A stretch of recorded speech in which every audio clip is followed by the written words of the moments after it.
Alright everyone, it's time for Occult Literature, video number 177 on flower lore. Link in the description of my edition of this work on Amazon. It's 190 pages, so it's more full length than some of these smaller manuscripts I've been doing. Second and third links to my books blogs. I actually tweeted out a picture of some of the herbals. I actually did finally buckle and order some of my own works just to sort of show them off. They look actually better than I expected once they're printed out. It's pretty good. So you can check that out if you want. There are plenty of other herbals on these blogs as well. Again, links in the description, Blogspot and WordPress. This is a work that is one part botanical, one part poetic, and one part mythological, sort of folklore. Very in-depth, quite interesting, lots of entries. I think there are about 50 different species it speaks of. And basically what it does is it goes through and tells you a bit about the folklore of these species. Like here's the mythological tale from Greece about how this flower became beautiful and stuff like that. A lot of it's from Greek lore and also early Christian lore. Like for instance, Saint Patrick and the clover, or technically speaking, the shamrock. It's not really clear. It's sort of they intertwine similar species. Sort of interesting lore, and then it also includes a lot of poetry and some Shakespearean prose that talks about these things. Now, like some species, they get mentioned commonly, like the rose. The rose is generally taken as a symbol of love, among other things, royalty, nobility, and so forth. Different colors have their own different little origin stories. The lily is another common one, and then clover. It actually has an interesting aside. I chuckled when I read it because it's talking about how the Vermont state flower is red clover, and it talks about, in the contemporary sense, that was when they were having the debate over what they should have as the state flower, because that was the early 1900s, a time of great civic movements, a lot of social order that really we don't have anymore. The Bellamy Salute and stuff.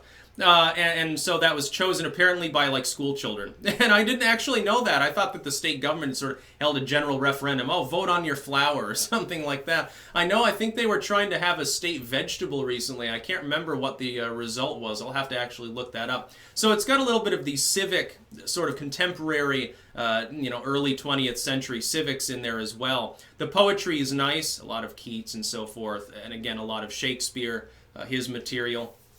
Quite an interesting work, and the mythology there is quite dense. Some of it more interesting than others, like the lotus, obviously, is a great interest, and some of these other flowers. I like it. This is one of my favorite works because it combines spiritual study with botanical study. That's why I like herbals so much, because I'm interested heavily in both topics. So when they're meshed together in a work, like with Cultus Arborum as well from the Phallism series, really piques my interest. So highly recommended, full length. Held the cost down as much as I can. Amazon has fiddled with its pricing, which means shorter works can actually be a bit cheaper. Longer-ish works are actually a little more expensive now. I don't know exactly how they come to their conclusion about printing costs, but it's Greek to me. I really have no clue. It was funny as well. Before I close here, because it was by Catherine M. Beals, they thought it was the contemporary one, like the academic Catherine Beals, and so it was actually held for copyright review. And I'm like, oh no, here's the scan of the initial work. It's from the 1910s. You're thinking of the wrong Catherine Beals. This person is definitely not alive and probably hasn't been for a good 80 years. So it was interesting, and so they cleared it, obviously, because it's not a copyrighted work. Again, link in the description of my edition of this work is on Amazon. Second and third links are to my books blogs.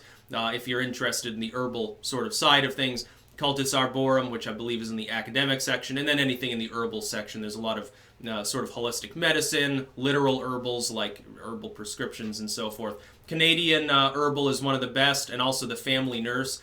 Someone was asking me yesterday, are any of these useful for hands-on? Yes, the Family Nurse, although legally speaking, I cannot recommend the recipes and poultices and so forth in there. Some of them, not a good idea. Could be dangerous.